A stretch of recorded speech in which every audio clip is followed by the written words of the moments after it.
Data from the first global adult tobacco survey conducted in South Africa shows that up to 30% of the country's population is using tobacco products. Some sectors of society have called for stricter legislation for the tobacco industry amid concerns of the uptake and use of e-cigarettes. We're joined now to speak more on this by the lead investigator and specialist scientist with the South African Medical Research Council, Dr. Catherine Egbe. Dr. Egbe, thank you very much for availing yourself this afternoon. Perhaps let's start with how the research was conducted. Yeah, thank you very much, Dudu. The research is a national household survey. It was conducted in 2021, late last year, and it was done among those aged between 15 years, from 15 years and above. We do have a national global youth tobacco survey, actually, the GYTS, which South Africa has conducted, which covers the years below 15. So the Global Adult Tobacco Survey, irrespective of the fact that it is called adult, it starts with the ages 15 years and above. Talk us through some of the key findings. You mentioned that the survey highlights the urgent need to strengthen South Africa's tobacco control legislation.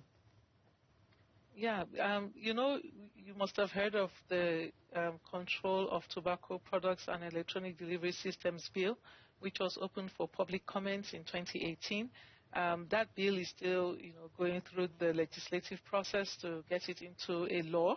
And we believe that the results we are getting from the guards shows that we need to really be fast with that bill so that more people can be protected. Like you mentioned, at the beginning, you said almost 30% of South Africans are using tobacco products, and that is worrisome because that's one of the highest I've seen in any of the data I've been using. I've been working with the South African Social Attitude Survey.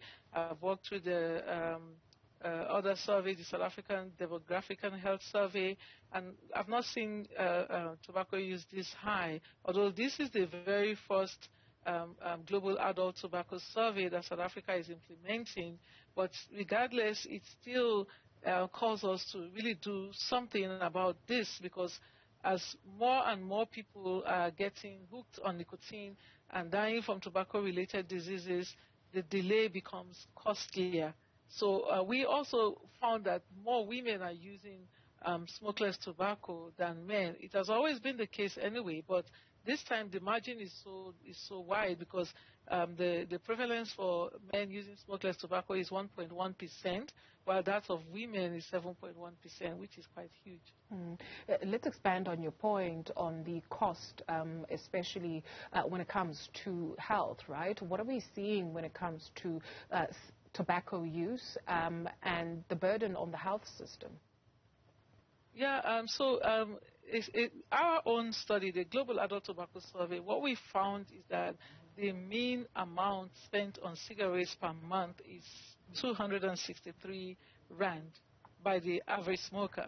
What that means is that because we also know that most people who smoke are within the low socioeconomic class, it means that if such a person is on a social grant of 350 rand, it means the person may be spending 75% of the grant on tobacco products.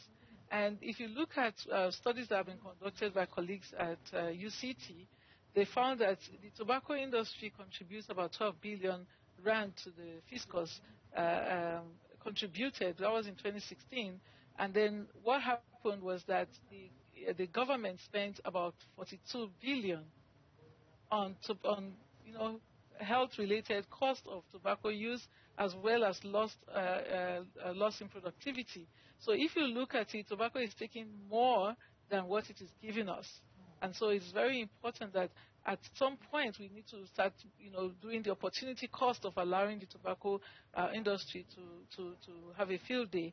And I must mention that aside the consequences of delaying the bill and all the associated risk, young people are targeted by the electronic cigarette industry because what we've also found was that there are more young people using cigarettes, even though the industry claims that this product is being used by smokers to quit.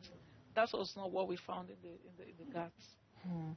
Dr. Egbe, just a point of clarity, please. In your research, it does say that median prices paid for manufacturing cigarettes in a country with high levels of poverty. It shows that 263 Rand per month being used by people to buy tobacco products. And these people, you say, are on social grants, and they're spending a large chunk of that money buying these products instead of food and other household essentials. I heard you say that they may be spending this, so please clarify this for us. They definitely are, or we're not sure? So of course, what we do with research generally is to make a generalized statement. So it's not applicable to every single human being in the country, but it's the overall summary of the results that we are speaking about. So when I say may, it means that if you are a smoker and you are receiving social grants, so these conditions have to be there for it to be a certainty. If you are a smoker and you are on social grant, the likelihood that you're spending 75% of your grant on tobacco is very high. So it can't apply to every single person or every single smoker, because we know that not all smokers are within the low socioeconomic status.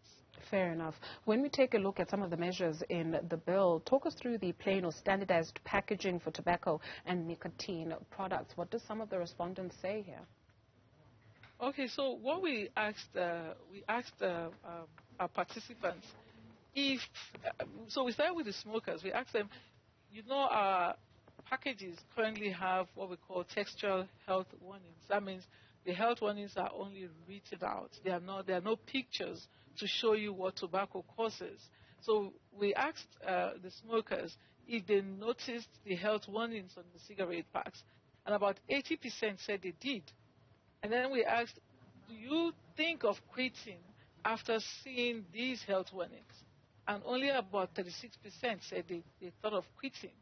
And that is for me telling you that textual health warning is not effective, because even the WHO recommends that we should have graphic health warnings on plain packages.